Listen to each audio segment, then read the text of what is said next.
You can now design emails with AI that look like a $5,000 designer made them. But those emails are not going to turn into sales for your brand if you don't understand the psychology behind what makes emails convert. Because we've designed over 10,000 emails for our clients, but the ones that actually made money weren't the ones that looked the prettiest. They were the emails that had these 3 principles built into them. And in this video, I'm going to break down what they are so you can make high converting emails for your business. So point number 1 of email design is that trust is normally the bottleneck. When someone gets onto your database, they already know who you are. They've probably been seeing your advertising on Meta for a while, and they know what problems you solve and what products you sell, etc. The only reason they haven't purchased from you yet is because they don't trust you. They don't believe the claims that you're making are actually going to help them get the dream outcome or solve the pain. One of the best ways of building trust is with social proof. Most campaigns that I see from brands severely underweight how much social proof they actually have in the emails. And this is despite having all of these reviews sitting on the website. If there's one thing that you can do to immediately increase how effective your email campaigns convert, it's by adding more social proof into your campaigns. That's it. And the reason this is so effective is so customers can see themselves in the reviews. Now, for one of our clients that sells skincare to mothers, we layer in reviews, but one thing we do is we intentionally select reviews with different ethnicities. People are always coming up with excuses on why it wouldn't work for them. And for this brand in particular, if we can show the customers that women just like them are using the product and getting success, that is going to massively increase the trust they have for your brand and the likelihood that they buy. Now, that's a very direct way of using social proof. There's a few indirect ways that you can use it as well. Number 1 is just using imagery of your target persona. Now, for example, if your primary demographic is blue collar workers or tradies, having pictures of those people in your emails is going to help that persona visualize themselves using the product. Now, another trick you can use is using back in stock emails for particular products. It tells your customers that products go out of stock. Some of the best performing campaigns we've ever sent outside of sale campaigns are back in stock emails. And these work extremely well, even for products that aren't in super high demand, because back in stock implies a lot of people are buying those products, and that is social proof. Now, you can go pretty crazy with back in stocks. We make events out of restocks. We'll let people know weeks in advance that a restock is in the way, and then we'll give people early access before we actually do the restock to everyone. And again, this works extremely well, even for products that aren't always in high demand. Now, for the next principle, it is conversion doesn't happen from one email. Now, fundamentally, you understand from running ads on Meta that the ad that gets the last click isn't always the one that does all the work. So for example, you might have a ton of creatives in your ad account that get spend that just educate customers on all the benefits of your product and how it can help them, etc. But all the sales get attributed to this one static image ad which offers 10% off. And you need to understand that if you turn off these educational ads,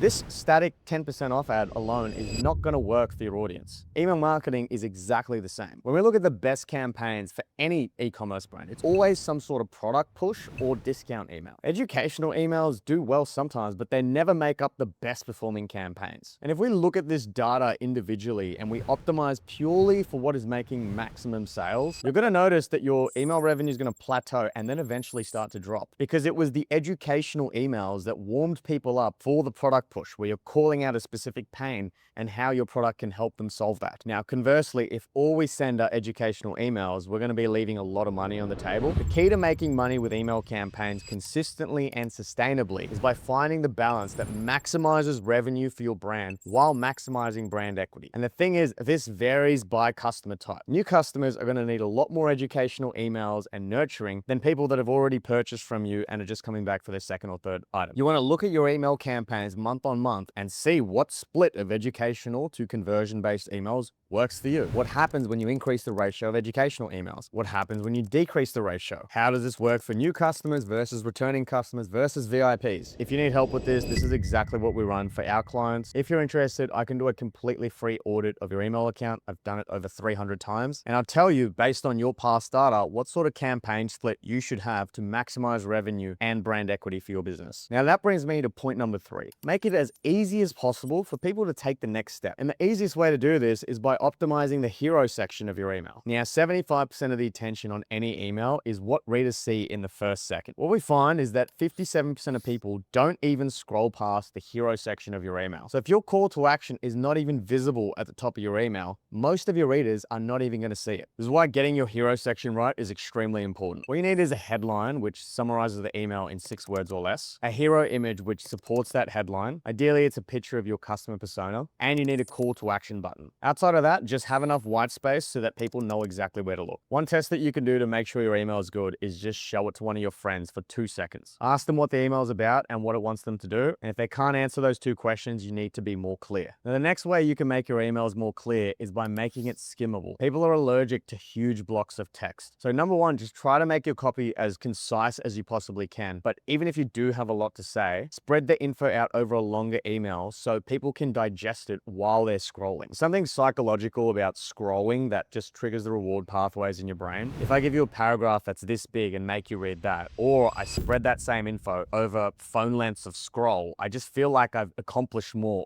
digesting that info. It's just significantly easier to process the longer email, and I feel like I've done more once I've, scrolled this much to get that info. Almost proud of myself. Now, the third element of making it as easy as possible is by being specific. Now, this means one problem or one dream outcome and one solution. Ideally, we're only pushing one product in our email to make it as easy as possible for the customer. However, if you do have dozens or hundreds of products, you can showcase multiple as long as it's a curated selection that you're showing that actually help problem that you called out in your headline. Now, the CTA is where I see most brands go wrong, and it is the highest impact thing that you can do in your emails, having a call to action at the top. Part of the reason for this is because, like I said, people open emails on their phone, and when they see a button, people navigate the phone world by just pressing buttons. So a lot of people are just going to open your email, see the headline, see a button, and they're going to press that button as kind of like an autopilot response. And they're going to find themselves on your website scrolling through your products without really even realizing how they got there. Now, guarantee you, if you don't have a headline and call to action immediately visible above the fold, and you add these things in every email you send going forward, you will notice a dramatic increase in your click-through rate, which will translate into sales. So that's the psychology behind making emails that actually create sales. Now, if you want a free audit of your email campaigns that you're sending to your customers, you can click the link in the description to book in a call directly with me.